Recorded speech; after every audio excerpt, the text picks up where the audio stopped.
अस्सलाम वालेकुम, कैसे हैं आप सब? आज हम आए हैं ग्लोबल विलेज में। ये क्या है, कैसा है, क्यों है, इसके टाइमिंग्स क्या हैं, इसके टिकट प्राइस क्या हैं और इसके अंदर क्या कुछ है और क्या कुछ नहीं है, ये सब जानेंगे आप इस वीडियो में। तो वीडियो को आखिर तक ज़रूर देखिएगा।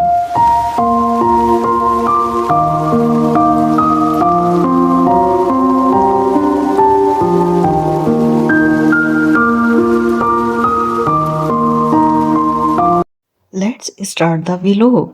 हम लोग आए हैं दुबई में और ये है ग्लोबल विलेज। ग्लोबल विलेज जो है दुबई में सिर्फ अच्छे मौसम में लगता है, यानी सर्दियों के मौसम में। ये सितंबर से मार्च तक के मौसम में, कभी कभी मौसम अच्छा हो तो अप्रैल तक ये लग जाता है। इसमें इसकी ख़ास बात ये है कि इसमें डिफरेंट कंट्रीज़ के पेविलियंस होते हैं।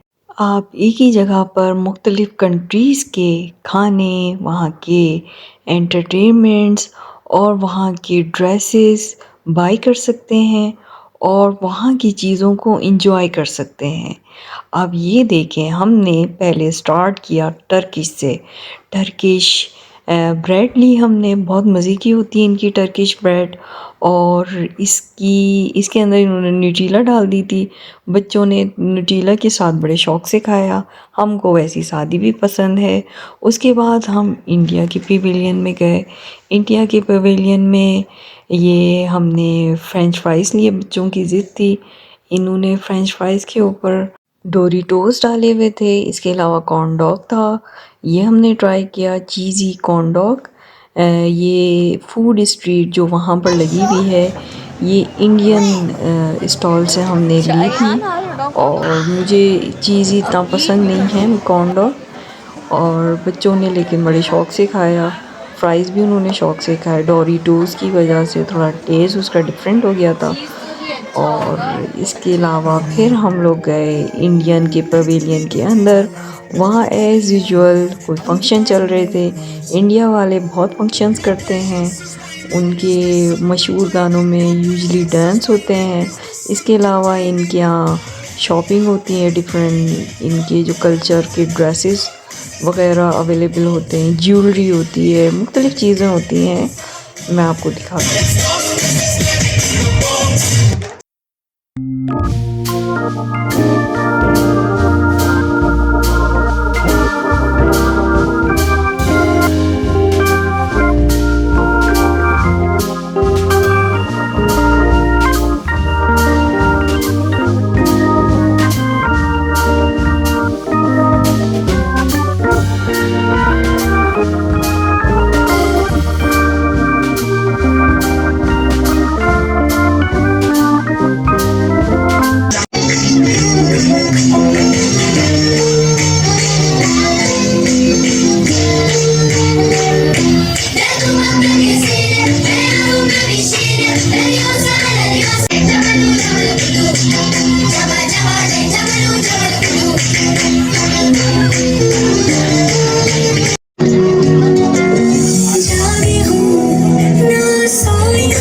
ये इंडियन स्कूल के बच्चे आए हुए थे, बहुत अच्छी परफॉर्मेंस दी थी इन्होंने। इसकी थोड़ी सी क्लिप दिखाई हमने, तो खैर पूरा शो देखा था और काफ़ी देर तक ये शो चलता रहा था। और मुख्तलिफ इनके फोक डांस भी था, जो ट्रेडिशनल डांस होता है ना, वो भी।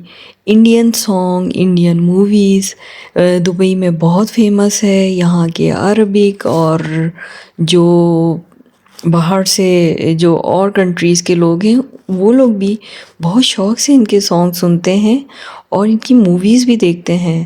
हम लोग ग्लोबल विलेज में वॉक ही कर रहे थे कि बच्चों की नज़र पड़ी मैक्सिकन रेस्टोरेंट पे, और ये मैक्सिकन रेस्टोरेंट पे टैकोस खाने की काफ़ी ज़िद कर रहे थे। तो हमने भी मंगवा लिया यहाँ एंटर होके, एक बीफ और एक चिकन का टैकोस का एक डील, जिसमें 3 या 4 टैकोस थे और जो कि बहुत मज़े के थे। ये अंदर से इस तरह से था और मेक्सिकन ये बीफ है, इसके साथ जो इन्होंने सॉस दी थी वो बड़े मज़े की थी, ये ग्रीन वाली, और ये चिकन है, दोनों ही मज़े के थे। बीफ, मगर बीफ की बात इनमें अलग थी, और इसके साथ इन्होंने जो सॉस दी थी वो बड़े मज़े की थी। खैर हम लोग बाहर निकले, फिर इन्होंने बीच में एक फूड स्ट्रीट सी बनाई है, यहाँ सिर्फ स्वीट स्वीट चीज़ें मिलती हैं, आइसक्रीम, जो भी स्वीट चीज़ें होंगी वो इनके पास अवेलेबल होंगी। और इसमें देख रहे होंगे आप, सजाया भी स्वीट की तरह, मार्शमेलो टाइप का। तो बहुत डिफरेंट सा ये मीठा बनाते हैं। ये सेंटर में इनकी पूरी फूड स्ट्रीट, और हर कंट्री की है, चाहे वो जापान हो, चाहे मलेशिया हो, चाहे वो इंडियन हो, चाहे वो अरबियन हो, हर कंट्री के इन्होंने यहाँ स्टॉल लगाए हुए। ये इतना बड़ा है कि इसमें एक दिन में पूरा कवर करना बहुत मुश्किल होता है। हम लोग हर साल तकरीबन 2 से 3 चक्कर लगाते हैं, जब जाके हमारा ये कंप्लीट होता है सारे पेवेलियंस। और यहाँ प्ले लैंड है। हम एंटर हो रहे हैं अफ़गानिस्तान के पेवेलियन में। ये अफ़गानिस्तान के ये सारे कल्चर के ड्रेसेस, मोटे मोटे सर्दियों के, ये अपने फोक स्टाइल में रग बना बना के बेच रहे हैं। मुख्तलिफ़ चीज़ें, जो मैट है वो भी है इनके पास, दीवार में लगाने वाले भी हैं। यहाँ इनका फोक सॉन्ग चल रहा है।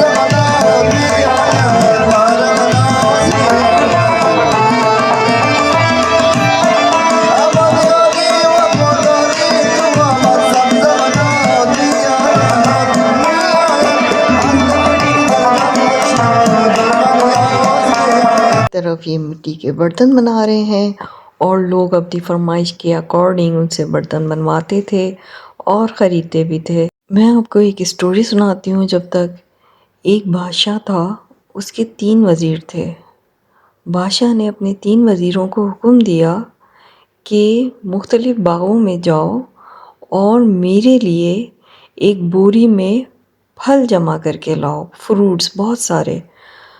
तो पहला वज़ीर जो था वो गया एक बाग में, उसने बादशाह की पसंद के सारे फल जमा कर लिए। बादशाह को जो जो फल पसंद थे उसको पता था, और उसने सारे फल जमा कर लिए।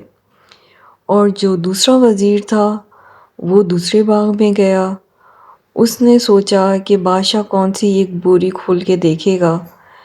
उसने जो फल हाथ में आया, गला सड़ा, सही गलत, उसने सारी अपनी बोरी भर ली, उसको बस बोरी भरनी थी। तीसरा वज़ीर तीसरे बाग में गया।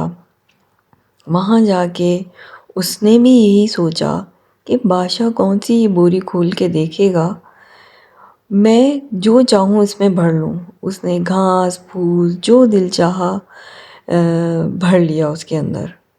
फिर तीनों महल में आए और बादशाह के सामने बोरी रखी, और वज़ीरों का ख्याल बिल्कुल सही था। बादशाह ने उस बोरी को खोल के भी नहीं देखा। बादशाह ने हुक्म दिया उन तीनों वज़ीरों के लिए कि तीनों को इस जेल में बंद कर दिया जाए, और ये लोग इस बोरी में बंद किया हुआ खाना 1 हफ़्ते तक खाते रहें। जो पहला वज़ीर था, जिसने बोरी में अच्छे अच्छे बादशाह की पसंद के फल जमा किए हुए थे, उसने तो 1 हफ़्ते में बड़े शौक़ से, बड़े सैर होके वो फल खाता रहा। और जिसने गले सड़े फल जमा किए थे वो जल्द ही बीमार पड़ गया, और जिसने घास फूस जमा की थी वो भूख और फाके से जेल में ही मर गया। यही हाल हमारी आखिरत का भी है। हम जो सामान जमा कर रहे हैं अपनी आखिरत के लिए, हमें फ़िक्र करनी चाहिए कि वो अच्छे ताज़ा फल हैं जो हमारे साथ सारी ज़िंदगी रहेंगे, यानी ताज़ा अमाल, अच्छे अमाल हैं, या फिर गले सड़े फल की तरह हैं जो जल्द ही हमारे साथ छोड़ जाएंगे, और या फिर घास फूस की तरह हैं जो हमारा बिल्कुल भी किसी काम नहीं आएंगे। ये लम्हा फ़िक्रिया है। उम्मीद है कि आपको मेरी स्टोरी पसंद आई होगी, और बहुत सबक आमूज़ थी, ये कहीं मैंने सुनी थी तो मुझे बड़ी अच्छी लगी, तो मैंने सोचा मैं आपसे शेयर कर लूँ। ये हम आए फूड स्ट्रीट की तरफ, दोनों तरफ मुख्तलिफ़ कंट्रीज़ के मुख्तलिफ़ स्टॉल्स हैं और हम ढूंढ रहे हैं कोई नई चीज़, कोई डिफरेंट चीज़, कोई नई कंट्री की चीज़ खाने के लिए।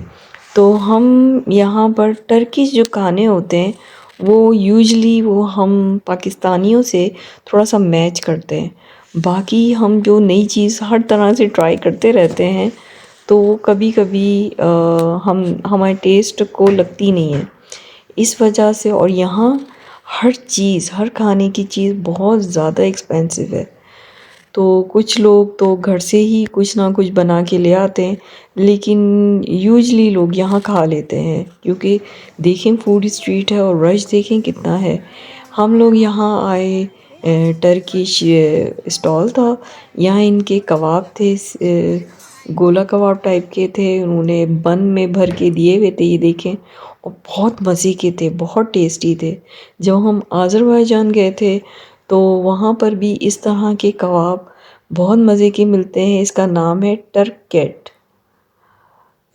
फिर हम लोग दूसरे एक रेस्टोरेंट में आए, यहाँ हम मेन्यू सेलेक्ट कर रहे हैं, लेवल अप इसका नाम है, और यहाँ हमने डिफरेंट तरह के बर्गर खाया जो बहुत ही डिफरेंट था, और इसका बन भी डिफरेंट स्टाइल का था आम बन के मुकाबले में।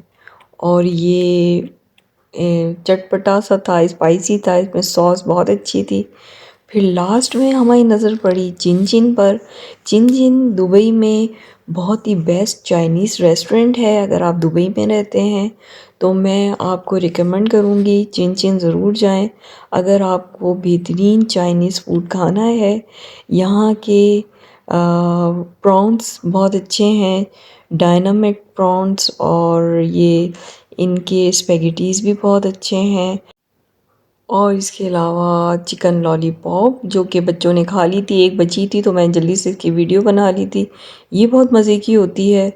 और डायनामाइक इनके वो होते हैं श्रिम्प्स, वो बहुत मज़े के होते हैं, वो ज़रूर आप ट्राई करिएगा। फिर हम लोग वॉक करने लगे क्योंकि काफ़ी हम लोगों ने माशाल्लाह से खा पी लिया था, और मुख्तलिफ़ इनकी चीज़ें देखने लगे। और ये जितना वॉक करो कम है, यहाँ व्हील चेयर भी इजीली मिल जाती है, मेरे ख्याल से 20 दिरहम्स की है व्हील चेयर। अगर जो बूढ़े अफराद हैं या जिनसे चलने में मुश्किल होती है तो व्हील चेयर के ज़रिए पूरा सफ़र कर सकते हैं। फिर हम लोग बीच में आ गए थे, स्वीट वाले स्टॉल पे आके हमने सोचा कुछ मीठा हो जाए, तो हम सर्च कर रहे हैं कि कोई अच्छी सी मीठी चीज़ जो कि सब लोग इंजॉय करें, लेकिन यहाँ इतनी ज़्यादा वैरायटी है कि कुछ समझ ही नहीं आ रहा था। ग्लोबल विलेज का एंट्री टिकट पर पर्सन 25 दिरहम्स है, जो कि हर साल 5 दिरहम्स इंक्रीज़ हो जाता है, मैंने नोटिस किया है। और कुछ इसके अंदर की चीज़ें ऐसी हैं, कुछ फंक्शंस ऐसे हैं जो पेड हैं, जैसे इनका हंट हाउस है, उसमें हम जा चुके हैं, उसकी वीडियो भी मैंने बनाई थी, और वो पेड है, और इसके झूले पेड हैं एक तो। और दूसरी बात इनका एक मॉन्स्टर शो होता है, मॉन्स्टर शो भी पेड है, और मुख्तलिफ़ शोज़ की मुख्तलिफ़ प्राइस हैं। इसके अलावा 2-3 शोज़ और हैं, एक डायनासोर शो है, और ये सब शो जो हैं वो पेड हैं।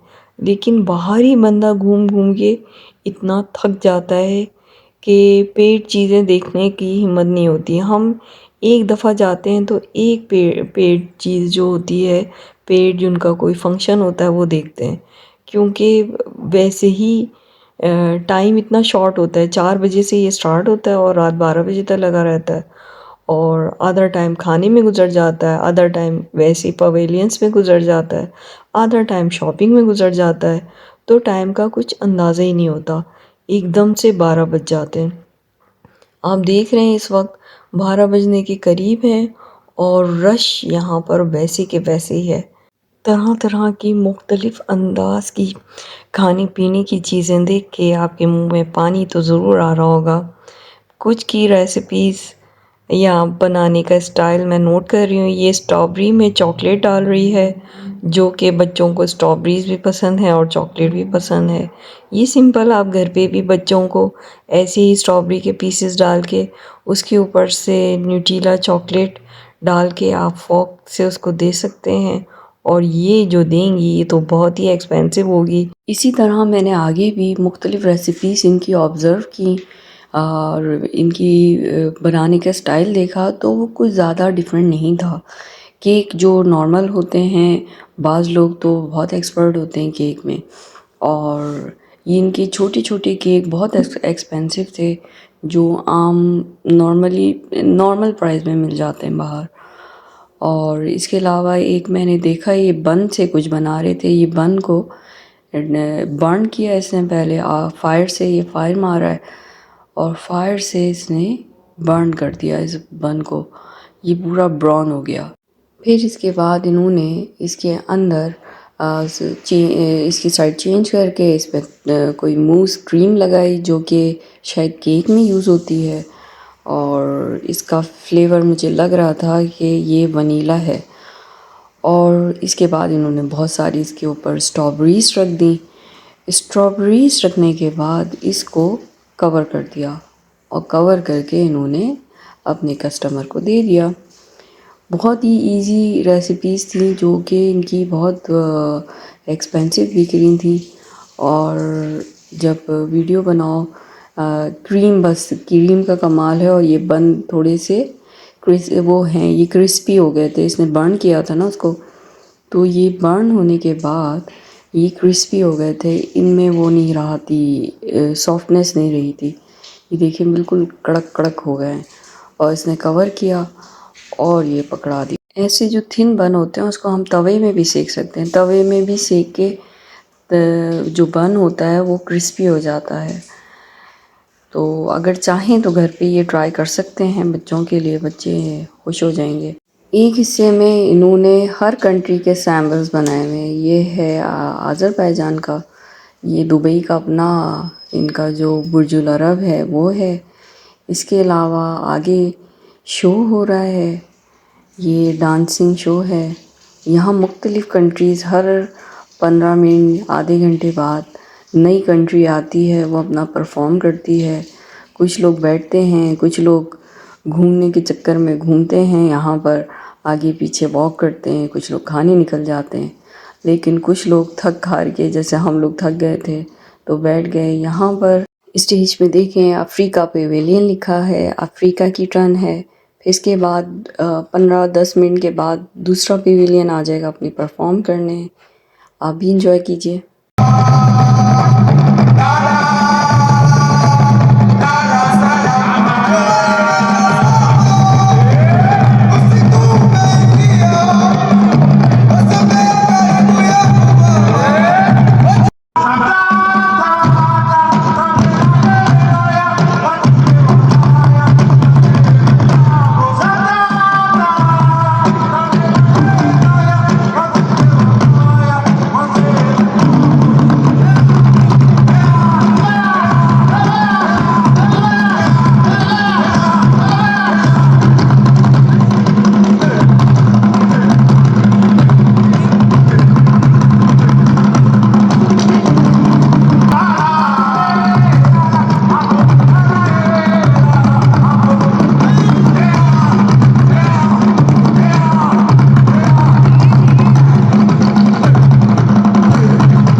तो ये थी थाईलैंड वालों की परफॉर्मेंस, और अफ्रीका की भी आपने देख ली। उम्मीद है कि आप महसूस हुए होंगे। ये बाहर हम लोग जब निकले तो मुख्तलिफ़ कंट्रीज़ के इन्होंने सैम्बल्स बनाए हुए हैं। ये देखें, ये ताज महल है इंडिया का, ताकि सारी कंट्रीज़ खुश हो जाएं। फ्राइडे और सैटरडे को यहाँ फायरवर्क्स होता है इसी जगह जहाँ हम खड़े हुए हैं, ताज महल के करीब। यहाँ से बहुत अच्छा व्यू नज़र आता है। लेकिन इस वक्त जो हम गए थे संडे था, और संडे को यहाँ फायरवर्क्स नहीं करते। 9 बजे होता है ये फायरवर्क्स। अब हम लोग घर की तरफ जा रहे हैं। ये ग्लोबल विलेज आउटसाइड से है और पार्किंग की तरफ जाएंगे। उम्मीद है कि आपको मेरा व्लॉग पसंद आया होगा। अपना बहुत ख्याल रखिएगा और मुझे दुआओं में याद रखिएगा। बिस्मिल्लाहिर्रहमानिर्रहीम।